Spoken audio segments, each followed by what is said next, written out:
100여 종의 조류가 서식하고 있는 엘리도에서 탐사대가 가장 먼저 발견한 건 역시 팔라완 일대에만 산다는 희귀 조류, 팔라완 콧불새였습니다.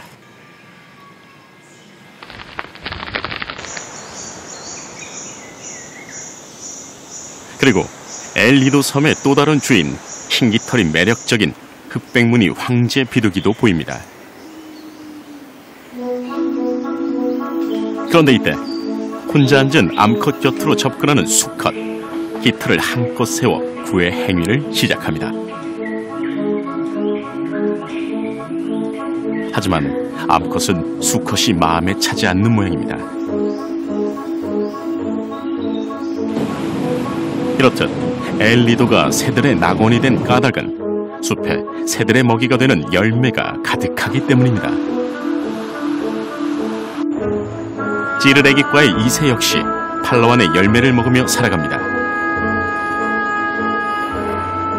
그리고 열매를 다 먹고 나면 삼켰던 씨앗을 다시 뱉어냅니다.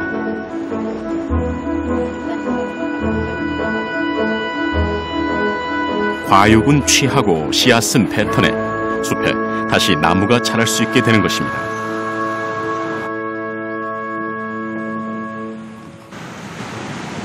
엘리도에선 다른 지역에서 보기 어려운 희귀 생물들이 번성하고 있습니다. 두 갈래로 갈라진 가늘고 긴 혀를 가진 이 녀석은 팔라완 왕도마뱀. 큰 것은 4m에 이를 정도로 덩치가 큰 녀석입니다. 이는 엘리도의 최상위 포식자입니다. 자신의 구역을 침범하는 녀석이 나타나면 단번에 적수를 제압합니다. 볼에 가득 먹이를 담고 있는 이 녀석의 이름은 필리핀 긴꼬리 원숭이.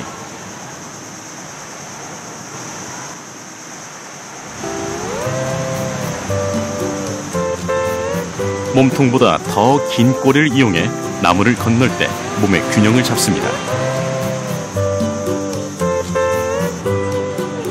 자연의 섭리가 만들어낸 생명력은 섬을 한층 더 풍부하게 만들어줍니다.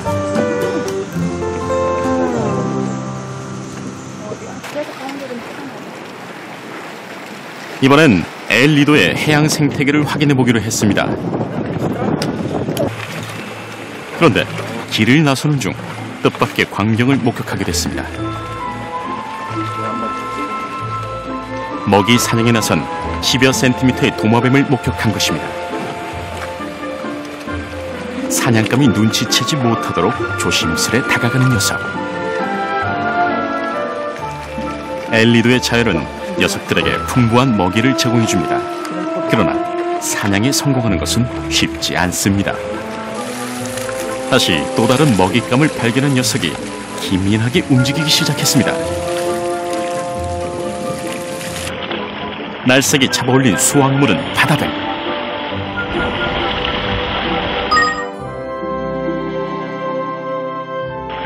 그러나 이내 놓치고 민망만 다십니다.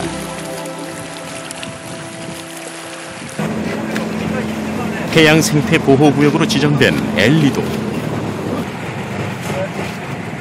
탐사대는 엘리도의 수중 생태계의 건강성을 확인해보기 위해 작은 물고기의 먹이가 되는 플랑크톤을 채집해 조사해보기로 했습니다.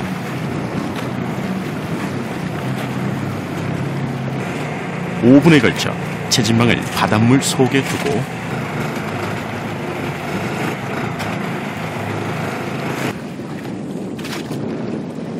다시 끌어올려 채집망 속 플랑크톤 종류를 확인하는 방식으로 진행됐습니다.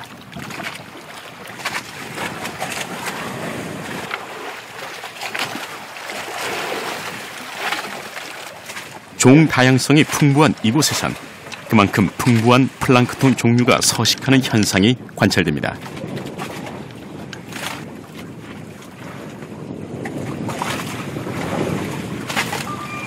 이게 지금 물고기의 먹이가 되는 부유성 요강류라고 하는 것입니다.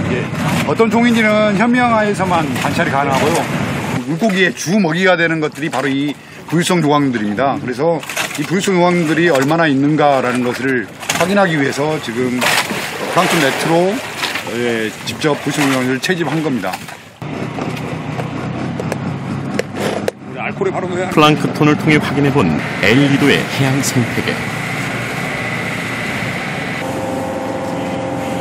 이번엔 직접 바다 속에 들어가 이곳의 모습을 카메라에 담아보기로 했습니다.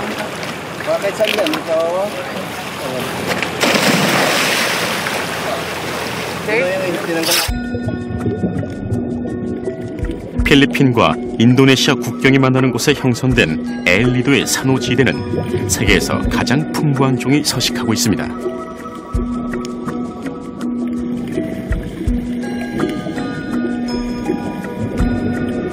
이곳 바다에선 우리나라에선 볼 수 없는 화려한 무늬의 아열대 어종과 온대 어종이 함께 어울려 풍부한 수중 생태계를 형성하고 있었습니다.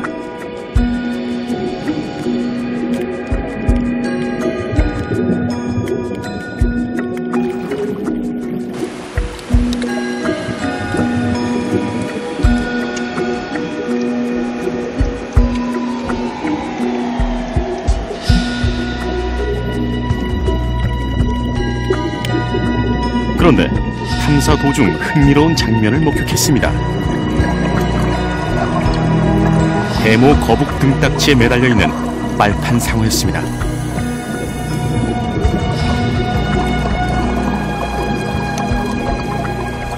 빨판 상어는 머리 쪽에 있는 빨판을 이용해 자신보다 덩치가 큰 생물에 붙어 힘들이지 않고 이동합니다.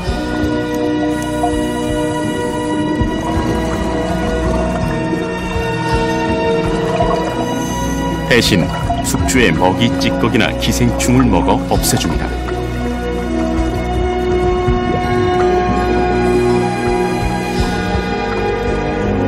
거북이와 빨판 상어의 공생 관계를 확인할 수 있는 의미 있는 순간이었습니다.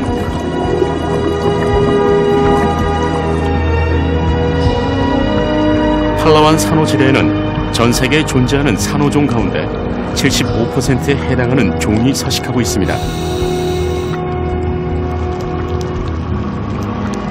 산호초는 전체 바다 면적의 0.1%에 불과하지만 세상에 존재하는 해양 생물의 25%가 주거지로 삼고 있어 바다 생태계에서 아주 중요한 역할을 하고 있습니다.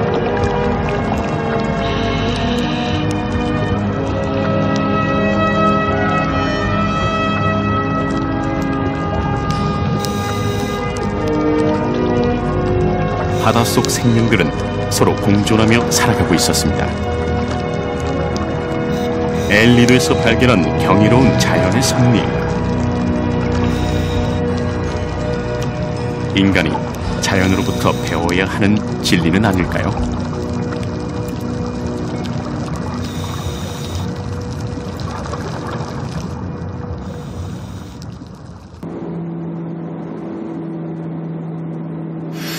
탐사대의 다음 여정은 유네스코가 세계 자연유산으로 지정한 팔라완 지하강 국립공원에서 시작됐습니다.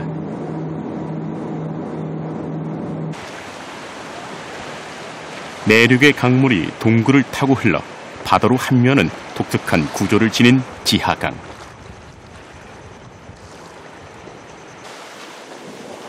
이곳에서 탐사대는 어떤 생명들을 만날 수 있을까요?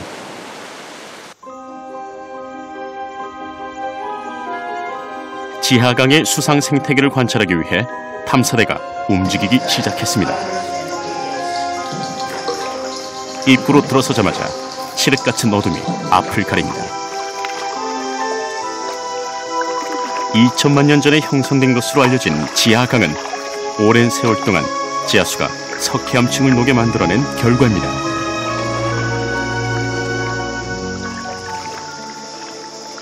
지금까지 발굴된 동굴의 길이는 8.2km.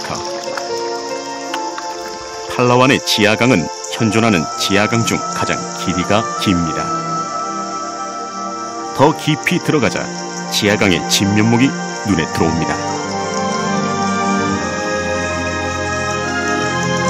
조명을 비추자 수천 년 동안 자연이 빚어낸 예술품, 석회암 종류석과 석순이 모습을 드러냈습니다.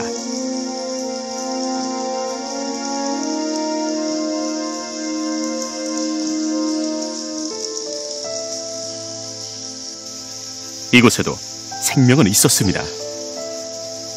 탐사대는 천정 바위 틈마다 촘촘하게 자리 잡고 앉은 박쥐들을 발견할 수 있었습니다.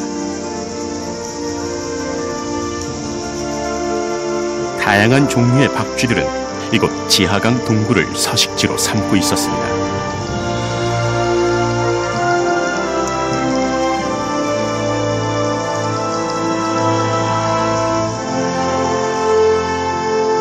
탐사대는 박쥐 외에도 다양한 생명체들을 발견할 수 있었습니다.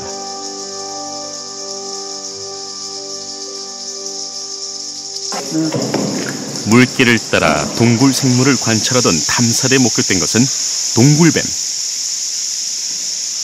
동굴 안에 사는 유일한 파충류인 동굴뱀은 박쥐의 상위 포식자입니다. 타고난 사냥 감각으로 동굴 생태계 꼭대기 자리를 차지하고 있습니다. 동굴 생태계를 조금 더 자세히 관찰하기 위해 배를